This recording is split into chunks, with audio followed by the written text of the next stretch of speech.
ಸ್ಮಶಾನದಲ್ಲಿ ಏನ್ ಸಿಗುತ್ತೆ ಅಂತ ನಮ್ಮ ಮನೆಯಲ್ಲಿ ಕರ್ಕೊಂಡು ಬಂದಿದ್ದೀರಾ? ಯಾವ ನೀಚನೋ ಒಂದು ತುತ್ತು ಅನ್ನ ನೀಡದಿದ್ದರು ಈ ರುದ್ರಭೂಮಿಯಲ್ಲಿ ಈ ರುದ್ರಭೂಮಿ ತಾಯಿ ನಮಗೆ ತುತ್ತನ್ನು ನೀಡ್ತಾಳೆ ಕಡೆ. ನೋಡಿದ್ರಿ ನಮ್ಮ ಸ್ಥಿತಿ ಎಲ್ಲಿಗೆ ಬಂತು ಅಂತ. ಈ ಸ್ಮಶಾನಕ್ಕೆ ಬಂದು ಹೊಟ್ಟೆ ತುಂಬಿಸ್ಕೊಳ್ಳುವಂತ ಪರಿಸ್ಥಿತಿ ಬಂತು ಅಂದ್ರೆ ಯಾರೋ ಪುಣ್ಯಾತ್ಮ ನಮಗೋಸ್ಕರ ನೆಟ್ಟಿದ್ದಾರೆ. ನಡೀರಿ ಆದ್ರೆ ತಿನ್ನು. ನನ್ನ ಮಗುವಿಗೆ ಕುಡಿಸಿ ಅನ್ನ ನಾನು ತಿಂದು ಮಗು ಹೊಟ್ಟೆ ಹಾಲು ಕುಡಿದು 3 ದಿನಗಳಾಗಿದೆ. ಅದು ಹಶು ಅಂತ ನರಳೋದನ್ನ ನನ್ನ ಕಣ್ಣಲ್ಲಿ ನೋಡೋದಕ್ಕಾಗ್ತಿಲ್ಲ. ಅಂದ್ರೆ ಈ ಪಾಪಿ ಹೋಟೆಲ್ ಅನಾಥ ಮಗುವಾಗಿ ಹೊಟ್ಟೆ ಹೋಗ್ಬಿಟ್ಬಿಟ್ಟಿದೆ. ಅದಕ್ಕೆ ಹೊಟ್ಟೆಗೆ ಹಾಕೋದಕ್ಕೂ ಸಹ ನಮ್ ಕೈಯಲ್ಲಿ ಆಗ್ತಾ ಇಲ್ಲ. ನಮ್ಮಂತ ತಂದೆ ತಾಯಿಗಳು ಯಾವ ಮಕ್ಳಿಗೂ ಇರಬಾರ್ದು ಅಂದ್ರೆ ಯಾವ ಮಕ್ಳಿಗೂ ಇರಬಾರ್ದು. ಯಾಕೆ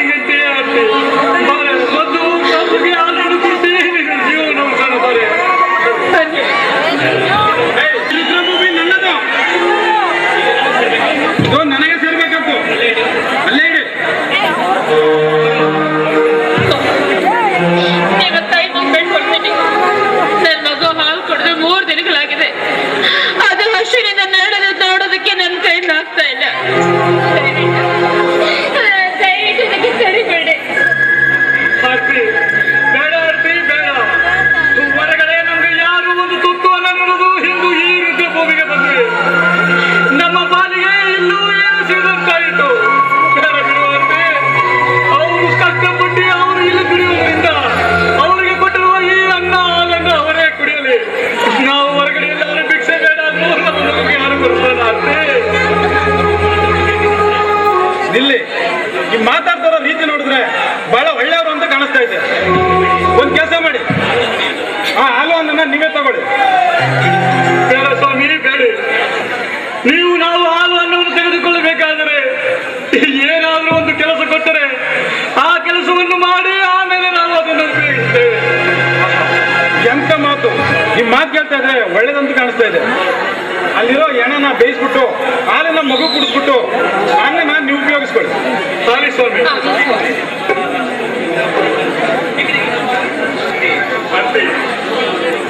ನಾವು ಮೊದಲು ಈ ಅನ್ನವನ್ನು ತಿನ್ನೋ ಮೊದಲು ಯಾವ ನಮಗೆ ಅನಾಥರಣ ಅಂತ ಕಾಣಿಸುತ್ತೆ. ಆ ಎಣ್ಣವನ್ನು ಮೊದಲು ಮಣ್ಣು ಮಾಡಿ ಆಮೇಲೆ ಆ ಗಿಡವನ್ನು ಮಾಡೋದಕ್ಕೆ ಬಾರೆ. ಮೊದಲು ಆ ಅನ್ನ ತಿನ್ನೋ ಮೊದಲು ಆ ಎಣ ಯಾವುದು ಎಂಬುದನ್ನ ಮುಖವನ್ನಾದ ನೋಡೋಣ.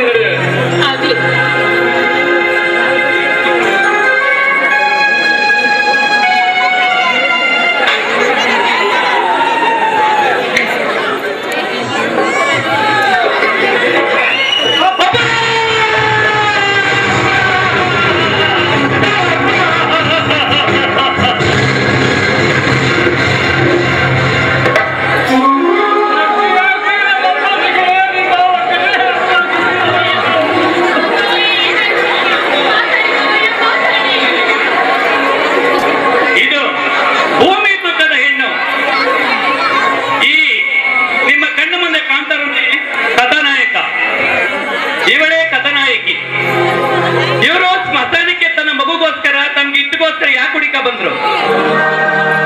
ಈ ಸ್ಮಶಾನದಲ್ಲಿ ತನ್ನ ತಂದೆ ಸವನ್ನೇ ನೋಡ್ಬೇಕಾದಂತ ಪುಣ್ಯ ಅವನು ಸಿಗ್ಬೇಕಾದ ಕಾರಣ ಏನು ನೋಡಿ. ಭೂಮಿ ತೂಕದ ಹೆಣ್ಣು ಅಥವಾ ಚಿನ್ನದ ಅಕ್ಕಿ ಬಿಸದ ಕೊಕ್ಕು.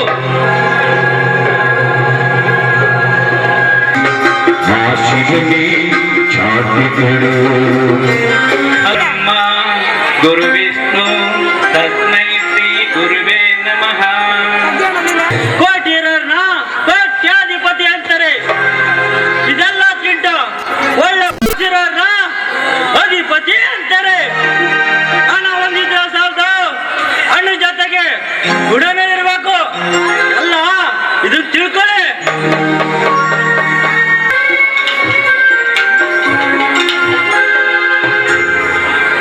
ಈ ಹೈಟೆಕ್ ಬದುಕಬೇಕು ಅಂತ ಹೇಳಿದ್ರೆ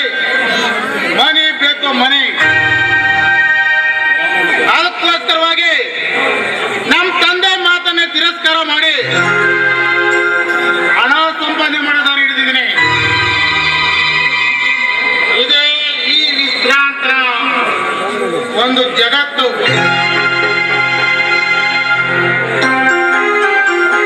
ಹಾಗೂ ಈ ಲಾಯರ್ ಕ್ರಿಮಿನಲ್ ಲಾಯರ್, ಅಪರಾಧಿನ ನಿರಪರಾಧಿ ಮಾಡ್ತಾನೆ, ನಿರಪರಾಧಿನ ಅಪರಾಧಿ ಮಾಡ್ತಾನೆ. ಈ ಚಾಂದ್ಮೇಲೆ ಊರೊಳಗೆ ಯಾವ್ದೇ ಕೇಸ್ ಇದ್ರೆ ನಮ್ಮ ಆಫೀಸ್ ಹತ್ರ ಬನ್ನಿ, ಅಲ್ಲಿ ಮೀಟ್ ಮಾಡೋಣ.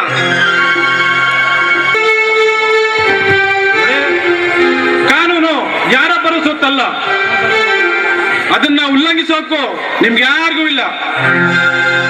ಅದು ನಿಮ್ಗೆ ತಿಳಿದಿದೆ ತಾನೆ?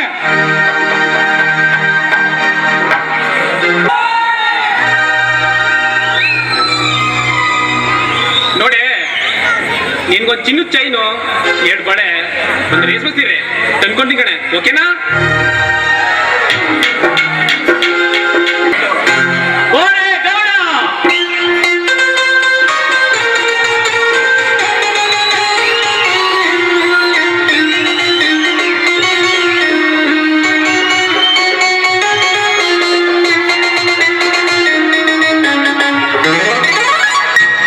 ಲೇ ಕಾಮು, ನಾನು ಇಡೀ ಬಟ್ಟೆ ಎಲ್ಲ ಒಗದ. ಆ ಊರು ಮೈಸೂರು, ಚಾಮುಂಡಿ ಬೆಟ್ಟ ಎಲ್ಲ ಸುತ್ತಾಕ್ಬಿಟ್ಟಿ ಕೊನೆಗೆ ನನಗೆ ಕೊಟ್ಬಿಟ್ಟಲ್ಲೇ ಚೊಂಬ. ಅವರಲ್ಲ ಇವರಲ್ಲ ಅಂದ್ರ ನೀನು ಕೊಟ್ಟಲ್ಲ ನನಗೆ ಬುತ್ತಿಯ.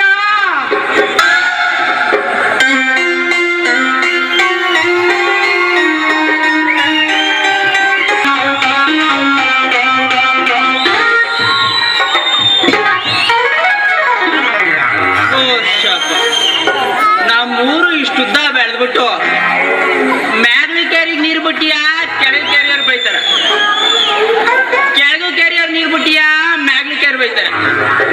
ಇವನ್ ಮನಾಳಾಗ ನೀರು ಬಿಡ್ಲಿವಲ್ಲ ಅಂತ ಬಡ್ಕತಾರ. ಒಟ್ನಲ್ಲಿ ನನ್ನ ವಂಶ ವೃಕ್ಷನೇ ತೆಗೆದು ಎಳೆದು ಬಿಡ್ತಾರ. ಇದೇನ್ರಕ್ಕ ಬಾಯಿ ಬಿಟ್ಕೊಂಡು ನೋಡ್ತಾ ಕೂತಿದ್ದೀರಿ? ಒತ್ತರಕ್ಕೆ ತೊಳೆದು ಬೆಳೆದು ಎಲ್ಲ ಅದೇ. ನೆರೂರವ್ರ ಮುಂಚೆ ನನ್ನ ಮಾನ ಕಳಿಬೇಡಿ. ನೀರ ಬಿಡ್ತೀನಿ, ತೊಳಕರಿ ಆಯ್ತಾ? ಪಕ್ಕೂರದಲ್ಲಿ ಅಮಾಸರ ಹಬ್ಬ ಮಾಡ್ಬಿಡ್ತಾರೆ. ಒಡೆ ಕಜೆ ಕೊಟ್ಟು ಕಳಿಸ್ತಾರೆ ಅಂದ್ಬಿಟ್ಟು ಕವರ್ ಗಟ್ಲೆ ತಿಂದ್ಬಿಟ್ಟು ಅಮಾಸರ ಹಬ್ಬ ಸ್ಟಾರ್ಟ್ ಆಗ್ತಾವಿಂದ ಆಯುಧ ಪೂಜೆ ಮುಗಿವರೆಗೂ ತೊಳಿಕೂ ನನ್ನ ನೀರೇ, ಕುಡಿಕೂ ನನ್ನ ನೀರೇ.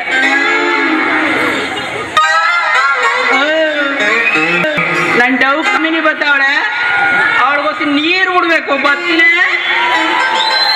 ಒಬ್ಬ ಅಪ್ಪ ಇದ್ದಾನೆ, ಇವನು ದನಗಳ ದಳ್ಳಾಳಿ, ಎಮ್ಮೆಗಳ ದಳ್ಳಾಳಿ, ಕುರಿ, ಮೋಟ್ರು, ಕೋಳಿ ಇವೆಲ್ಲ ದಳ್ಳಾಳಿನಿಗೆ. ಅಂತೂ ಈ ದಳ್ಳಾಳಿ ಮಗಳು ಕಾಯ್ತಾನ, ಇಲ್ಲ ಅಲ್ಲಿ ಇಲ್ಲಿ ಅವನು ಒಂಟೆ ಹೋಯ್ತಾನ. ಕಾದು ನೋಡೋಣ ಈ ದಳ್ಳಾಳಿ ಕಾಕಾಯಿನ ಪಾತ್ರದಲ್ಲಿ ಸತ್ಯ.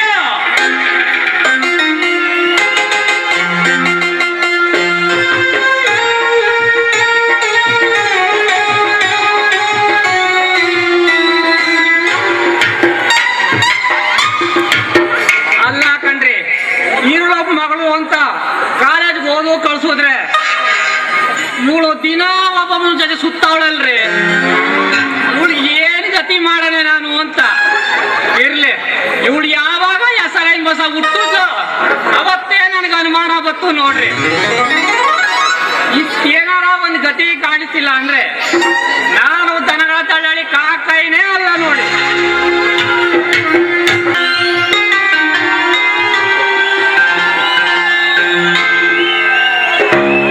ಇನ್ಸ್ಪೆಕ್ಟರ್ ಇಂದ್ರಜಿತ್, ಒಳಗ ಒಳಗ, ಕೆಟ್ಟವ್ರಿಗೆ ಕೆಟ್ಟವನು, ಯಾವನ ತಪ್ಪಲ್ಲಿ ಒಂದೊಳಗಕ್ಕೆ ಬಿಡೋನಲ್ಲ ಈ ಇಂದ್ರಜಿತ್.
ಅದೆಂತ ಪ್ರಳಯಾಂತಕ ಬುದ್ಧಿ ನಿನ್ನಲ್ಲಿ. ಸಂತಾನ ಭಾಗ್ಯಕ್ಕಾಗಿ ಸಿಡಿದೆದ್ದು ಕಟ್ಟಿಕೊಂಡವ ಅನಾಲಯಕ್ಕೆ ಎಂದು ತಿಳಿದು ಐದರನಿಂದ ತಿರಸ್ಕೃತಗೊಂಡು ಆವಯ್ಯನನ್ನೇ ನಿನ್ನ ಆದರದ ಗೌಪ್ಯಕ್ಕೆ ಕೊಂದು ನಿನ್ನಿಚ್ಛೆಯಂತೆ ನನ್ನಿಂದ ಸಂತಾನ ಭಾಗ್ಯವನ್ನು ಪಡೆದ ನೀನು ನನ್ನ ಎರಡನೆಯ ಬೇಟೆ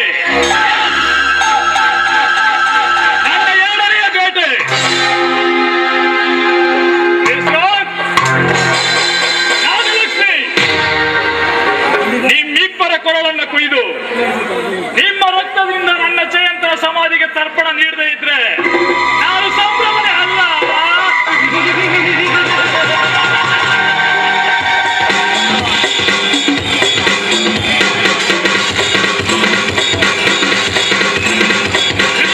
ಕಾಣದ ಗುರಿ ಹೇಗೋ, ಅರ್ಜುನನ ಶಪಥ ಹೇಗೋ,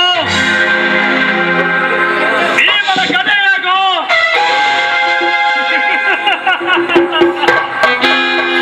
ಶಕುನಿಯ ಕುತಂತ್ರವೇನೋ, ಈ ಸಂಭ್ರಮಣ ಕುತಂತ್ರ ನನ್ನ ಶತ್ರು ವಿಶ್ರಾಂತನ ಸಂಸಾರದ ಮೇಲೆ.